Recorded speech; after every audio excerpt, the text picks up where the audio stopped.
Hey everyone, we're gonna jump right into today's video topic. So today I wanna talk about how when you start leveling yourself up, especially fitness-wise, don't be surprised if you get some snarky comments or some backhanded compliments. And this can come from your friends, maybe even coworkers. It could be even big training partners, even some family members, unfortunately. So I'll tell you guys a quick story. So I was training for a fight. This is about 10 years ago, and I ran into this guy I've known through a mutual friend. We see each other maybe every like 4 or 5 months, maybe like twice a year. I just run into him at the gym. We'd exchange pleasantries, kind of go through the whole typical, hey, you know, like how you doing, man? How you training? You know, you're looking pretty swole, king. You know, all the things that guys go into that we talk about when we see each other. So I had a fight coming up, and I was like, hey, you know, like I was thinking to myself, hey, you know, he's pretty tall, he's got a good build to him, you know, I think I can use him as a good training partner. He had some martial arts experience, but he said he hasn't trained for a while. So I was like, yeah, sure, man, hey, let's just link up and let's do some training, and you can help me get ready for my fight. So we started training. Things were going all right and going pretty smooth, and you know, I appreciated his help. He did have a little slight comment. He's like, look, man, hey, I'm not gonna pay you for this. You know, like I already know what to do. So I was like, okay, that was kind of weird, but that was a weird flex, but all right, man. So I just kind of shrugged that one off. And so we were training, and then he asked me, hey, you know, when's your fight coming up? And at the time, this is about 10 years ago. I was like, yeah, you know, it's coming up about 4 or 5 weeks. And then he asked me, hey, how old are you? And I was like, I'm 29. And then I'll never forget the look on his face and the way he said it. He goes, whoosh, dude, like, you better hurry up, dude. And I remember thinking to myself, I'm like, okay, what is that supposed to mean? Like, hurry up and do what? Like, are you implying the second the clock strikes midnight and I turn 30, I'm just gonna clunk, clunk, and just, my body's gonna completely break down? So I did think that was kind of weird. So I just tried to shrug it off. I'm like, hey, you know what? Just shrug it off. It's not too big of a deal. You know, he is helping you out. So let's just kind of forget it.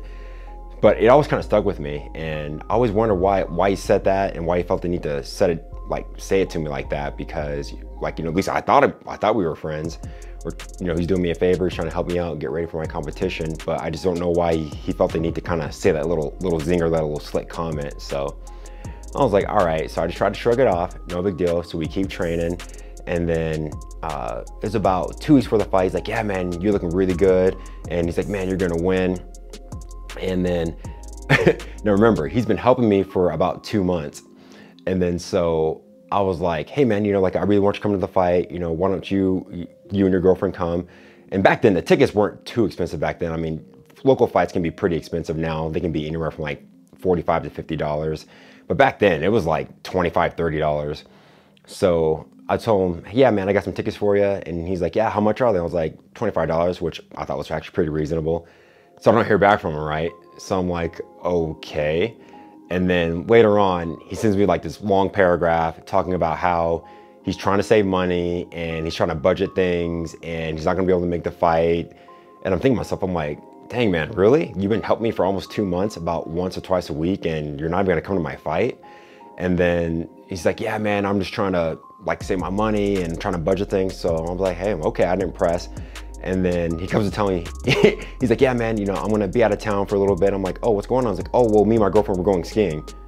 And I'm like, hold up. You're gonna go skiing with your girlfriend, which is probably gonna cost you about $800, maybe even $1,000, but you can't spend $50 to come to my fight.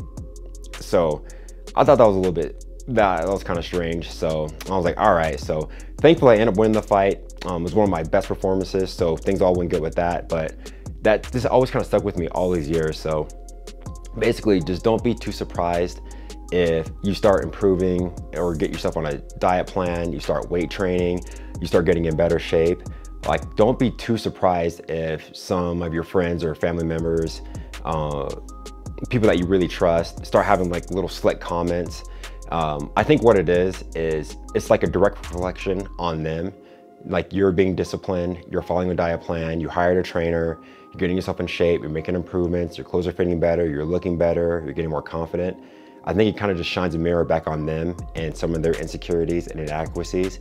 So it's easier for somebody to kind of insult you or have like a little backhanded compliment or say like a zinger versus to ask for help, because it'd be much easier to say, hey man, you know, you're looking pretty good. What are you doing? It looks like your clothes are fitting better. Like you're walking better. You look way more confident. What kind of workout plan are you doing? Who's your trainer? Where are you going? It's just easier to have like a little zinger saying like, oh man, like, oh, you better hurry up, man. Like, cause the second you turn 30, it's over. So yeah, just wanna tell you guys that quick story. And again, just don't be too surprised if you start improving like physically or even financially too, for that matter, and you start walking more confidently, you're getting in better shape, people are starting to notice. Yeah, just don't be surprised if people kind of have like little one-liners for you or little zingers, or they don't understand why you don't want to necessarily go out to eat or go drink with them. Though they might kind of have little funny comments about like your food habits and what you're eating. So just don't even worry about it. Just, you know, let your success and your physique speak for itself. Just keep grinding, like you're already on the right track. The fact that they're even saying little things like that lets you know that you're already improving. So just want to tell you guys that quick story. Hope this helps. Stay motivated. See you guys on the next video.